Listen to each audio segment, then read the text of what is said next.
Well, hello everyone. I'm happy to be here.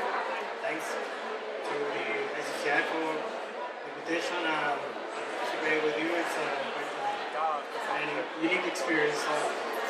My name is Sebastián Ruiz. I'm a researcher from Chile. I'm doing a postdoc on permafrost hydrology in the high mountains of the Andes. And about me a little bit. Now, as I said, in the Pontificia Católica University in Chile, but I'm also affiliated to the Chile network, which is a Hungarian network working in high altitude summits in the Andes, trying to do a latitudinal work to get a monitoring which can be representative of what's going on in the southern cone of South America. And my research interests are headwater catchment hydrology and also landscape value and its evolution. So first of all, I wanted to give a brief introduction about what's the context for mountain cryosphere research, and more importantly about the concern. So this illustration tries to picture what is for the researchers to enter into these sometimes uncertain and unknown places which we want to understand and then to share with non-expert audiences, because it's relevant for, especially because of the water management design in dry areas like the central north part of Chile, for example. So, briefly about the concern, this is taken from an article we published some weeks ago. And the important thing as an introduction for the concern about water resources is the reinterpretation of our human role as researchers and as citizens, and also the reinterpretation of threats, because either we exaggerate or we neglect threats. It's something that might play against us in the short term. So some of these topics need to be evaluated with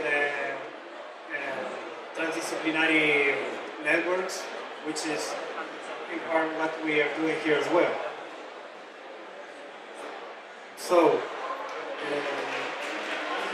I wanted to start by explaining something about landscape, because in general in the legislations we talk about landscapes, water supply, water resources, but what's more important here is that sometimes we neglect the internal attributes which deliver high amount of uncertainty in what we can analyze, but also the agent types of forcing in the mountain cryosphere elements.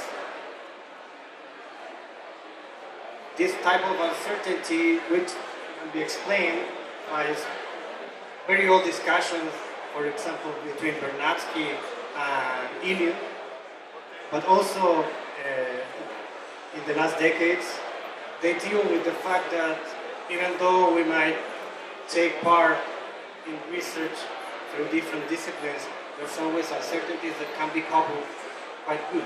So this is an amplification of uncertainty which may lead us to understand certain settings as a wrongful character of totality, and that we can deliver a result thinking that we're talking about the totality, but it's actually not the same. Especially when we're talking about future value, future evolution, and the risks that we want to deliver to the citizen. So in specific, with the uncertainties and the problems with the hydrological cycle, we can, for example, talk about the scarce representation of permafrost as a pool bearing huge uncertainties because of the complexity of understanding subsurface processes without the invasive methods, which are sometimes used in mining companies that advise good practices, but are not quite available sometimes for the academic researchers. And so the complexity of uncertainties as such is something that can be read in certain legislations. So for example, in the environmental impact assessments in my country, in Chile, you can see sometimes that there are certain concepts that are still used, but do bear certain ambiguity with them. So, for example, when they try to communicate about the importance of protecting certain elements, they're talking about a concealed value. And a concealed value is sometimes something that is just written that way because it's quite unknown in the present time of analysis, and then it will take at least a decade to be, for certain, be put in, as a framework of protection that will specifically detail what is needed to protect and the magnitude of protection, etc.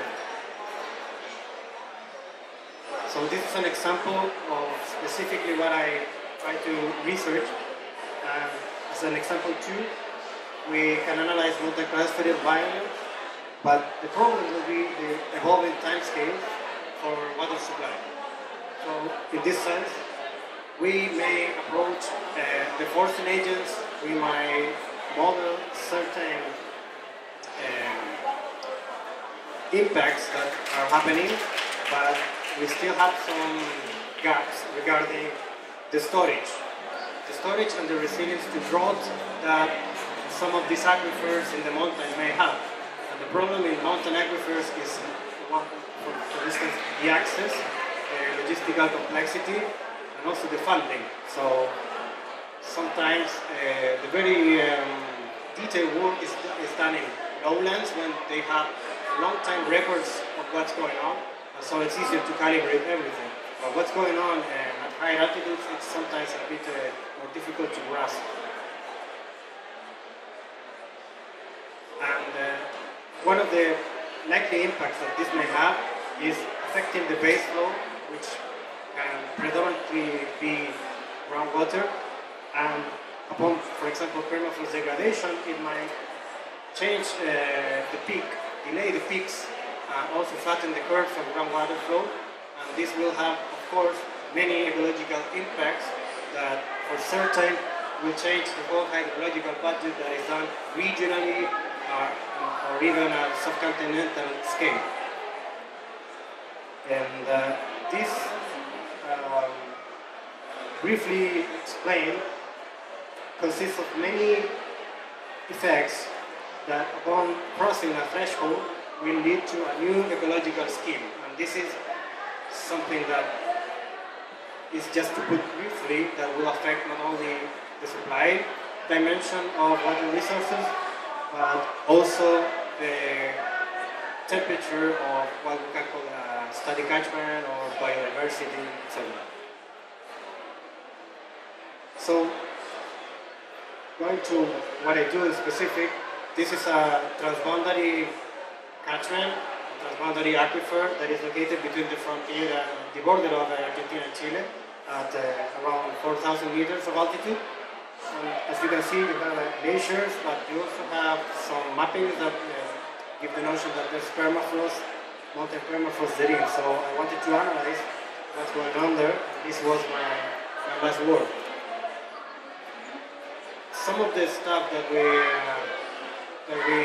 analyzed and came up with relate with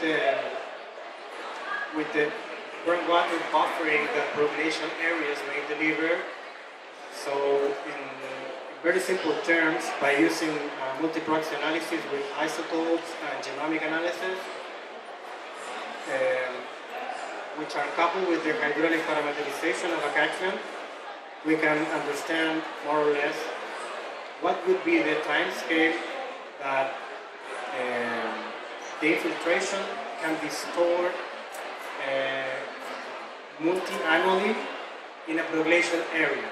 So, for example, the hydrological budget that you can measure on surface, it has some components that are previous infiltrations. For example, by using tritium as a decaying isotope, we can have an idea that these timescales are around a decade. So sometimes you may have certain volumes of water that are part of the mix that you would measure at the lowland, which belong to previous decade, but more or less previous years. So you have a delay in what you're reading as a mixture of volumes of water at surface, which sometimes is related with thawing. So the thawing could be understood also by detecting that certain microorganisms that are cyclophiles, cold-loving bacteria, were in the same samples that we analyzed for isotopes, for water isotopes. And so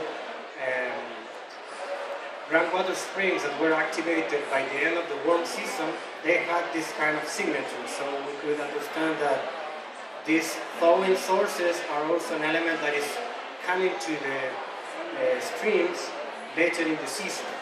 So this gave us the clue that we're talking about different episodes of input throughout the season that can be detected by signatures of water isotopes and also by the genetic identity. Now, more about the research that I'm doing now as a postdoc. It's located at Ojos del Salado in Atacama Desert. So this is high altitude settings, 5,800 to 6,800 meters. And here we want to understand more or less what would be the differences if we simulate the groundwater flow in areas that are with lesser amount of permafrost. So you have a more isolated permafrost distribution at some sites, and then at the higher altitude sites you have very, very cold conditions. And this will be understood, and this is being approached by understanding the aquifer as an evolving unit that has a surface component which is a force component under the RCP scenarios. And this will be simulated in ModeFlow and Fluix PDI and some other software. But the main point that we want to understand, and the research question, is what will happen with the aquifer storage. So the aquifer storage as an evolving unit might or might not actually be affected by permafrost degradation. So there's evidence that even though permafrost might be under degradation, it might not affect the local groundwater flow or even the regional flow within 100 years. So these are changes that might be happening, but they would have an impact beyond our grasp, our current grasp in the next century, for instance. Nevertheless, their impact at the local scale will be an ecological impact for all the biodiversity that exists there, and which is quite unique because of the conditions as a cold desert. So the excursus that I wanted to give is simply by stating that mountain cryosphere is still an unbounded unit, and it has an unknown potential. And what I mean with this is that the resilience to depletion that certain aquifers in high altitude settings have might be also a proxy of their value. By understanding this value or future value, we can understand how to put them and how to prioritize them in the current day legislations. Something about the action plan is that we need to enhance the knowledge transfer, the feed-forward capacity in order to link the hierarchical scales of the hydrological cycle to understand which needs to be focused first, at least in the local scale. And also I wanted to say that in mountain cryosphere science, we are still dealing with data gaps that deal not only with the representativity of the spatial resolution, but we do have a problem with the seasonal gap. So during winter, it's very hard to access mountain tops. So either you go in randonnée to get the snow samples, which is something that is quite difficult, but we need to solve these data deserts that are seasonal deserts because they will give us further evidence to calibrate the isotope signatures and all that we need to, in order to understand what's going on with the groundwater flow and the whole hydrological cycle. So this is some of my colleague Jose Salado and me recently in the crater of Lonquimay volcano. So that will be it. Thank you very much.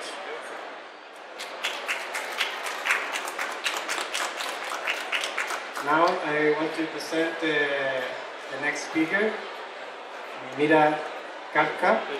She's from Nepal and she's doing her PhD in Carnegie Mellon University in the US.